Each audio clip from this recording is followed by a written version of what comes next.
देखिए, राष्ट्रीय लोक मोर्चा के सुप्रीमो उपेंद्र कुशवाहा के बेटे दीपक प्रकाश बिहार सरकार में पंचायती राज विभाग के मंत्री बने रहेंगे। उनके पद पर मंडरा रहा खतरा भाजपा एमएलसी रहे देवेश कुमार के इस्तीफे के साथ ही टल गया है। उपेंद्र कुशवाहा की दबाव की राजनीति काम आई। सुप्रीम कोर्ट ने दीपक के मंत्री बने रहने पर सवाल उठाए तो भाजपा ने बड़ा फैसला लिया। सूत्रों के अनुसार दिल्ली आला कमान से सीधे मैसेज आया कि देवेश इस्तीफा देंगे, उनकी जगह दीपक विधान परिषद जाएंगे। इस फैसले के पीछे स्टेट लीडरशिप का दबाव भी था।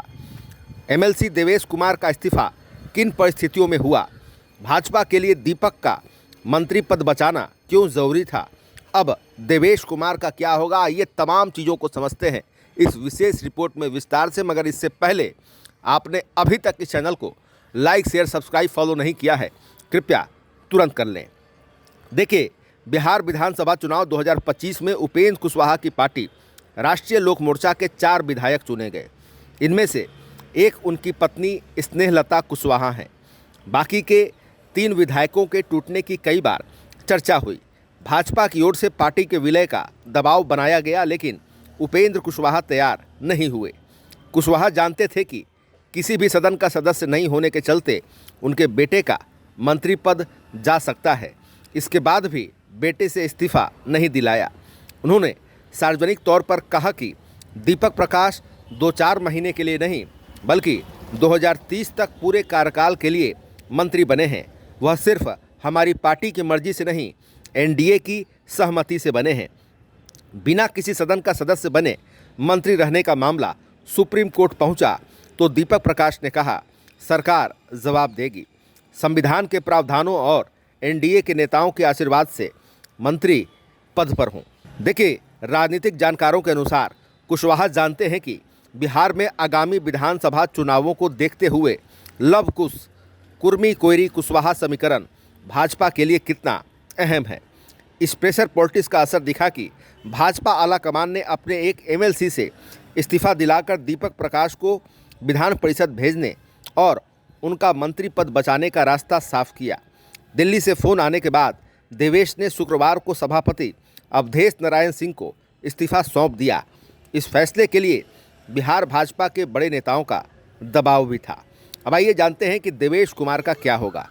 देखिए, इस्तीफा क्यों दे रहे हैं, आगे क्या जिम्मेदारी मिलेगी, इन सवालों पर देवेश कुमार ने मीडिया से कहा कि मैं पार्टी का सच्चा सिपाही हूँ। पार्टी नेतृत्व का हर फैसला मंजूर है। पार्टी आगे जो जिम्मेदारी देगी उसे निभाऊंगा। भाजपा सूत्रों के अनुसार देवेश कुमार को संगठन में अहम जिम्मेदारी मिल सकती है। क्या देवेश कुमार का कद छोटा हुआ है, आइए जानते हैं। देखिए, देवेश कुमार ने अभी एमएलसी पद से इस्तीफा दिया है। उनका कद वर्तमान से छोटा हुआ है या नहीं, यह पक्के तौर पर अगली जिम्मेदारी मिलने के बाद कह सकते हैं। अब आइए जानते हैं कि क्या अब 5 साल मंत्री बने रह पाएंगे दीपक प्रकाश। देखिए, भाजपा ने देवेश कुमार से इस्तीफा दिलाकर दीपक प्रकाश के मंत्री पद पर आए संकट को फिलहाल टाल दिया है, लेकिन वह पूरे 5 साल पद पर बने रहेंगे यह अभी भी तय नहीं। देवेश कुमार 17 मार्च 2021 को राज्यपाल मनोनीत कोटे से एमएलसी बने थे। अगले साल मार्च तक उनका कार्यकाल था। अब उनकी जगह दीपक प्रकाश विधान परिषद जाते हैं तो उनका कार्यकाल भी मार्च 2027 तक ही रहेगा। मतलब 8 महीने बाद एक बार फिर उन्हें विधानसभा या विधान परिषद जाने की व्यवस्था देखनी होगी या मंत्री पद खतरे में पड़ जाएगा। अब आइए जानते हैं कि भाजपा के लिए क्यों अहम है उपेंद्र कुशवाहा। देखिए, 2023 में बिहार में हुए जातीय गणना के अनुसार राज्य में कुशवाहा समाज के लोगों की संख्या 4.2% है। भाजपा की कोशिश इस समुदाय के वोटर को अपने साथ रखने की है। सीएम सम्राट चौधरी कुशवाहा बिरादरी से आते हैं। उपेंद्र कुशवाहा की छवि बिहार के बड़े कुशवाहा नेता की है। उनकी पार्टी की पकड़ वैसे करीब 50 विधानसभा सीटों पर है जहां कुशवाहा के निर्णायक वोटर हैं। लोकसभा के 9 सीट ऐसे हैं जहां कुशवाहा कास्ट स्ट्रॉन्ग है। इन सीटों पर उपेंद्र कुशवाहा की पकड़ मजबूत मानी जाती है। बिहार में 1 से 2% वोट इधर उधर खिसक जाने पर रिजल्ट में बड़ा अंतर देखने को मिलता है। ऐसे में भाजपा नेतृत्व की कोशिश उपेंद्र कुशवाहा को अपने साथ बनाए रखने की है। यही वजह है कि भाजपा ने 5 महीने पहले अपने विधायकों की मदद से उपेंद्र कुशवाहा को राज्यसभा भेजा था। अब आइए जानते हैं कि दीपक प्रकाश के मंत्री पद को सुप्रीम कोर्ट में किसने चुनौती दी। देखिए, सामाजिक कार्यकर्ता राकेश कुमार सिंह ने सुप्रीम कोर्ट में रीट याचिका दायर कर संविधान के आर्टिकल 164(4) के तहत बिहार सरकार के पंचायती राज मंत्री दीपक प्रकाश को फिर से मंत्री बनाए जाने को अवैध बताया है। उनका तर्क है कि एक ही विधानसभा के कार्यकाल के भीतर सिर्फ सरकार बदलने या मुख्यमंत्री बदलने का बहाना बनाकर किसी गैर विधायक को दोबारा 6 महीने की छूट देकर मंत्री नहीं बनाया जा सकता। याचिका में कहा गया है कि पहली बार मंत्री बनने के बाद से बिना चुनाव जीते मंत्री रहने की जो 6 महीने की तय अवधि होती है वह 20 मई 2026 को ही समाप्त हो चुकी है। याचिका के मुताबिक सरकार बदलने, इस्तीफा देने या मंत्रिमंडल के पुनर्गठन का सहारा लेकर इस 6 महीने की समय सीमा को रीसेट यानी शुरू से शुरू नहीं किया जा सकता। अब आइए आपको बताते हैं कि सुप्रीम कोर्ट ने क्या कहा है।